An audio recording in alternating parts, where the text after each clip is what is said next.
Hello বন্ধুরা, আজকে সোমবার, শুভ সকাল আর নেই, এখন দুপুর হয়ে গেছে। তো আমি আজকে তোমাদের সামনে একটা নতুন ভিডিও নিয়ে আমি হাজির হয়েছি। এখন বাজে 1:30।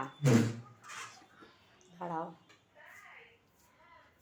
আমি হোমিওপ্যাথির এই যে সানি গ্ল্যামার, এই যে এটাকে সিরাম তো না ক্রিম, এটা আমি ইউজ করছি দুপুরবেলা। এটা বেশ ভালো, খারাপ নয়। তো আজকে না 3-4 দিন হলো এটা আমি ইউজ করছি। তো ভাবলাম যে তোমাদের সঙ্গেও তাহলে শেয়ার করে দিই। এটা আমাকে বলেছে রাত্রিরে মেখে শোয়ার জন্য, কিন্তু আমরা রাত্রিরে এক একদিন মনে থাকে, আবার এক একদিন মনে থাকে না। ওই জন্য কী করেছি, একেবারে দুপুরবেলা ভাত খেয়ে বাসন মেজে তারপরে এটা আমি মুখে ইউজ করে তারপরে শুই না, মানে একটু ফোন দেখি, কেননা আবার 6টা থেকে ওর তো আবার পড়া আছে, ওকে আবার রেডি করতে হয়। আর এই দেখো, তপস্যা স্বস্তিকা রেডি হয়ে গেছে, ভাত খাবে। দেখি মুখটা দেখো, দই দিয়ে ভাত খাবে না? তোমার তো ঠান্ডা লেগেছে, তুমি যদি দই দিয়ে যদি ভাত খাও তোমার তো আরও ঠান্ডা লেগে যাবে। লাগবে না? আর আমি সেই মেয়েবেলা সিরিয়ালটা দেখছি। তো চলো, আরে কি রান্না হয়েছে তোমাদের সঙ্গে শেয়ার করি। এখানে হচ্ছে রাইস ওদের, এখানে হচ্ছে আমার ব্রাউন রাইস,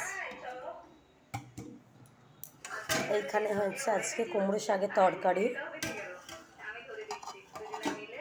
আচ্ছা, দই আছে, ও যদি একটু খাবে, নাহলে তপস্যার বাবাকে দেবো। আমার ঠান্ডা লেগেছে, আমি আর খাবো না।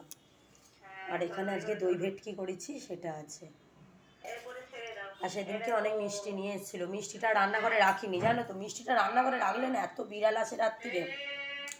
সে বিড়ালটা এসে না, নয় এটা মুখ দিয়ে খায়, কি করে তা জানি না, মানে ঠিক ফেলে দেবে। আর ফেলে দিলেই তো বুঝতে পেরে যাই।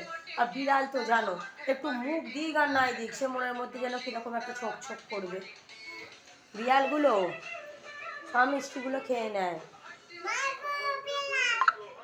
কী বলবি বিড়ালকে? তুই সবাইকেই মারবি। তো এটা ইউজ করছি, ভাবলাম যে তোমাদের সঙ্গে তাহলে শেয়ার করে দিই।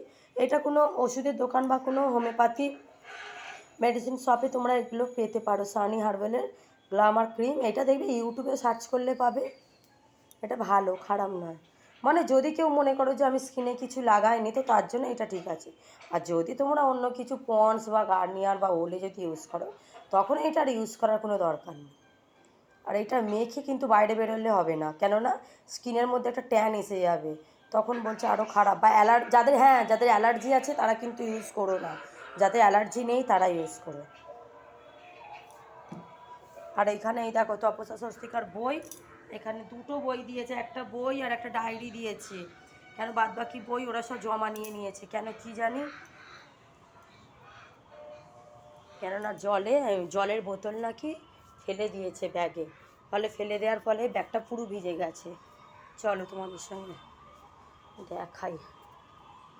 এই দেখো, আর এই সবজিগুলো একটু ভিজে গিয়েছিলো, আমি এখানটা একটু দিয়েছি, ওগুলো পাস্তা করবো বলে রেখেছি। আর ব্যাগটাও শুকনো করতে দিয়েছি, ওগুলো পাস্তা করবো আজকে ভেবেছি। রোজেরই তো সেই রুটি তরকারি এইসবই হয়, তো আজকে ভাবলাম যে না, যে পাস্তা করি। হ্যাঁ, আর যে মাছটা দেখালাম ওইটা তপস্যার বাবা কালকে ওই যেখানে যায় সমুদ্রে, সেইখান থেকে ওই নিয়ে এসছে, ভেটকি নিয়ে এসছে আর চিংড়ি নিয়ে এসছে। চলো তোমাদেরকে দেখাবো বলেছিলাম, কারেন্ট নেই। এই দেখো ভেটকি, আর এখানে আছে চিংড়ি, বেশ বড় বড় গলদা। এটা এখনও করিনি, রেখে দিয়েছি, পরে করব। তাহলে ভিডিওটা এইটুকুই রাখলাম। যদি তোমাদের ভিডিওটা ভালো লাগে তোমরা একটা লাইক বা সাবস্ক্রাইব করো।